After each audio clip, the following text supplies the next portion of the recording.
Chegamos a mais uma importante questão do nosso simulado. Agora é a questão 129 aí do nosso material. Essa questão ela trabalha com um tópico que eu sempre digo que nos vestibulares tem sido cada vez mais abordado, que é a parte de células-tronco. Primeiro aspecto, você pergunta assim, o que viria a ser uma célula-tronco?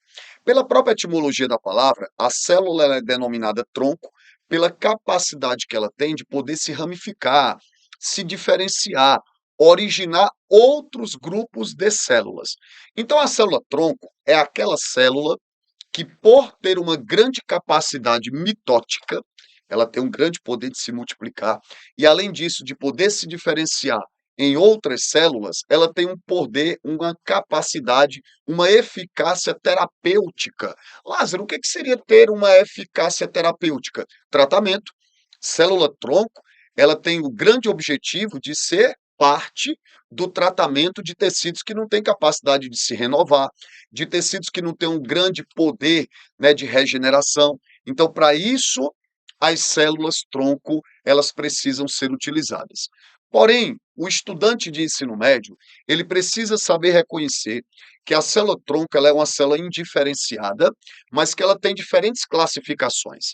E a classificação de uma célula-tronco tem relação, primeiro, de onde ela é obtida.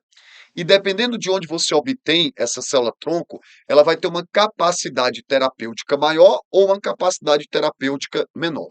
Tudo bem? Como é que eu poderia entender isso, Lázaro? Vamos para cá.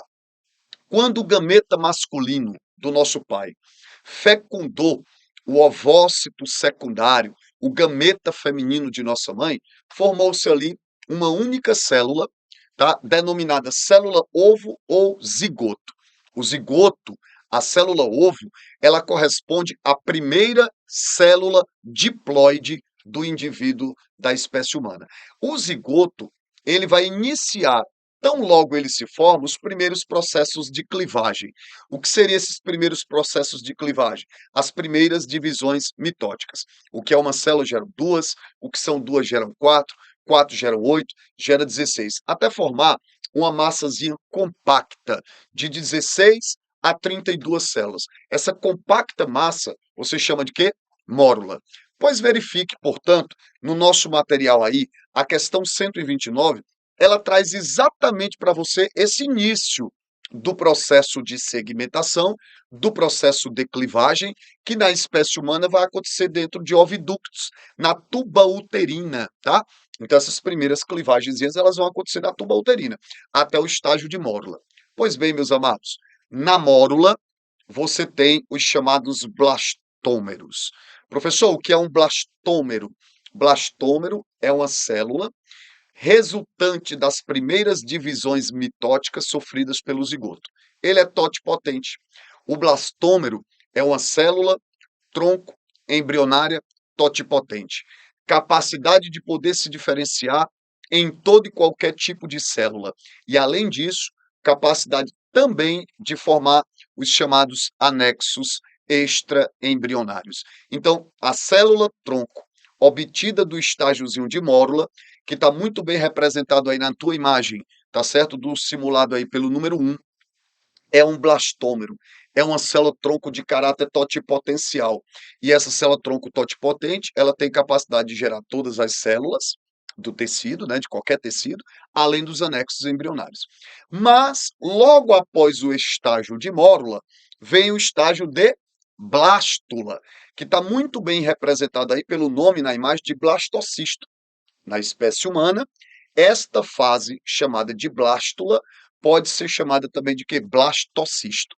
E o número que está aí, 2, é a cavidade da blástula, chamada de blastocele, certo? O número 2 é uma cavidade, chamada de blastocele. Enquanto que o número 3, você pode anotar, o número 3 representa massa celular interna, ou conhecido também como botão embrionário. O número 3 é a massa celular interna, ou botão embrionário.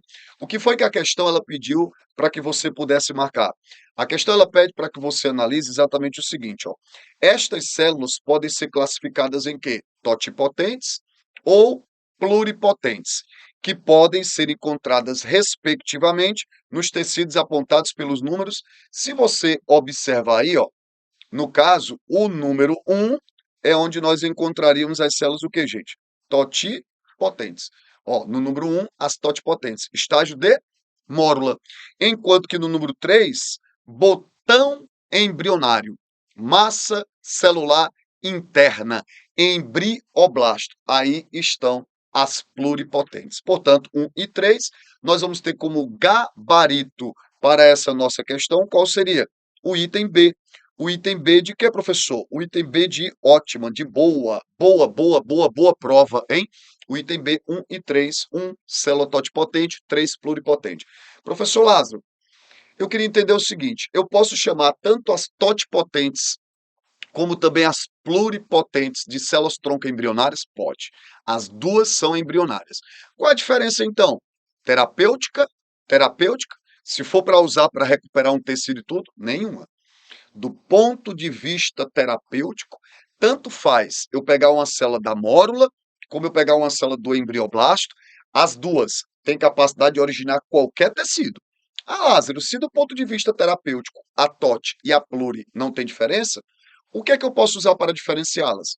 O fato de que a TOT gera também os anexos embrionários e a pluri não. Mas quando você objetiva fazer o tratamento de um tecido que foi lesionado, você não quer gerar anexo embrionário, você quer recuperar um tecido. Aí, dentro esse aspecto, as duas teriam a mesma capacidade, tá?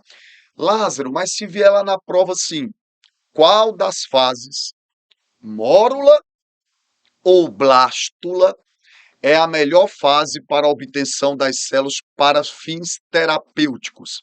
Para fins terapêuticos, a blástula. E não é porque ela é uma célula melhor, é porque você vai ter em quantidades o quê? Maiores. Durante a blástula, você vai ter uma quantidade maior de células. Então, pelo efeito quantitativo, a melhor fase para se obter as células tronco embrionárias é a fase de quê? Blástula. As multipotentes são as adultas, são as mieloides, são as linfóides, né? São aquelas que você encontra, por exemplo, na polpa dentária. Essas são multipotentes. Elas já têm uma origem embrionária, por isso que elas não têm o poder terapêutico que você vai ter exatamente numa pluri e numa totipotente. Mas para a questão de número 129 do nosso caderno de Ciências da Natureza, do nosso maravilhoso simulado, o gabarito é o item B, porque ele pediu para tu marcar, respectivamente, como é que se obtém uma célula de caráter o quê, gente? Uma célula de caráter TOT, né, ó, totipotente e depois a pluripotente. A TOT na 1, mórula, a pluri no 3, botão embrionário. Mais uma questão para você.